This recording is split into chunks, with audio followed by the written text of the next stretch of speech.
नमस्कार दोस्तों, राधे राधे सभी को। तो आज का वीडियो है effect of election model code of conduct on appointments recruitments. ठीक है जी। तो 16 मार्च इवनिंग से ही आचार संहिता मॉडल कोड ऑफ कंडक्ट लग चुका है, जो 4 जून तक लागू रहेगा। तो एक लेटर भी था I think ministry of finance की तरफ से, जिसके हवाले से बच्चों के काफ़ी सारे सवाल भी आ रहे थे, जिसमें कुछ 2 इम्पॉर्टेंट पॉइंट्स भी दे रखे थे। जिसमें एक पॉइंट था कि यार इस दौरान कोई नया रिक्रूटमेंट आप नहीं कंडक्ट करवाएंगे, जिसका कोई इशू भी नहीं है क्योंकि इस दौरान कोई अपना रिक्रूटमेंट आता भी नहीं। आरआरबी का नोटिफिकेशन आएगा वो जून इनिशियल में आता है, तो वो 4 जून के बाद आ जाएगा, 5 को, 6 को, 7 को, 8, 10 तक, जब तक चाहेगा तब तक। इनिशियल 10 दिन में 4 तारीख के बाद आ सकता है आराम से, तो उसमें कोई इशू नहीं है। इन बिटवीन कोई एक्सपेक्टेड अपना नोटिफिकेशन या रिक्रूटमेंट है भी नहीं, कैलेंडर ऑलरेडी आउट है, आपने देख रखा है। तो उसका कोई इशू नहीं है। आप जो बच्चे सोच रहे हैं कि सर होगा कि नहीं होगा, ज्वाइनिंग को लेके कुछ बच्चे परेशान हो रहे हैं कि सर इस दौरान ज्वाइनिंग होगी क्या, तो जनरली वैसे तो इशू होता नहीं है, जो क्योंकि ये जो प्रोसेसेस हैं ऑलरेडी अपने इन ट्रांजिट है, मतलब ऑलरेडी अपने चल रहे हैं, ऑलरेडी इन मोशन है। तो मेरे ख्याल से ज्वाइनिंग में कोई इशू होना नहीं चाहिए। बाकी लेट्स सी कि डिफरेंट, क्योंकि ये जो ज्वाइनिंग प्रोसेस होती है ना, फिर वो कॉमन प्रोसेस नहीं रहती। तभी आप देखते होंगे कि यार कैनरा कभी कर रहा है, बैंक ऑफ इंडिया कभी कर रहा है, बीओबी कभी कर रहा है। अच्छा, बीओबी तो करता ही नहीं है, सॉरी।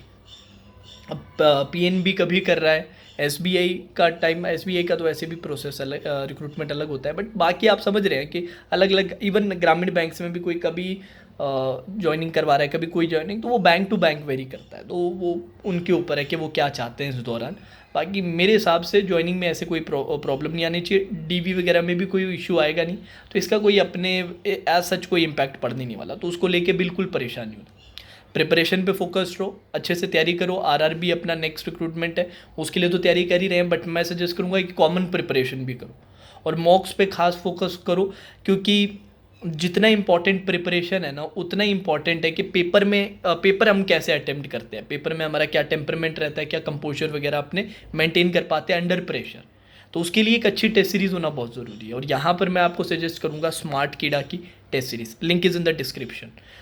अभी तक आपने परचेस नहीं किया है, ज़रूर आप अपने टेस्ट सीरीज़ के उसमें लिस्ट में इसको भी ज़रूर ऐड करें। आपके पास एक टेस्ट सीरीज़ है तो दूसरी टेस्ट सीरीज़ आपकी स्मार्ट कीड़ा बन सकती है। ठीक है, अच्छा कंटेंट है, और शुरुआत से ही आप प्री और मेंस का मैं तो सजेस्ट करूँगा टेस्ट दे।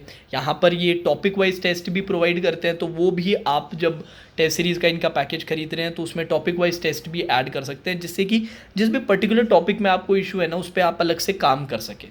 तो जैसे मैंने कहा, link is in the description, आप चेकआउट कीजिएगा।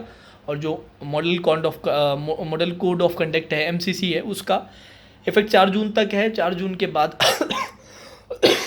4 जून के बाद आपका आरआरबी का रिक्रूटमेंट आ जाएगा। ज्वाइनिंग में बैंक टू बैंक वैसे वेरी करता है, बट मुझे पर्सनली लगता है कि कोई उतना इशू आएगा नहीं।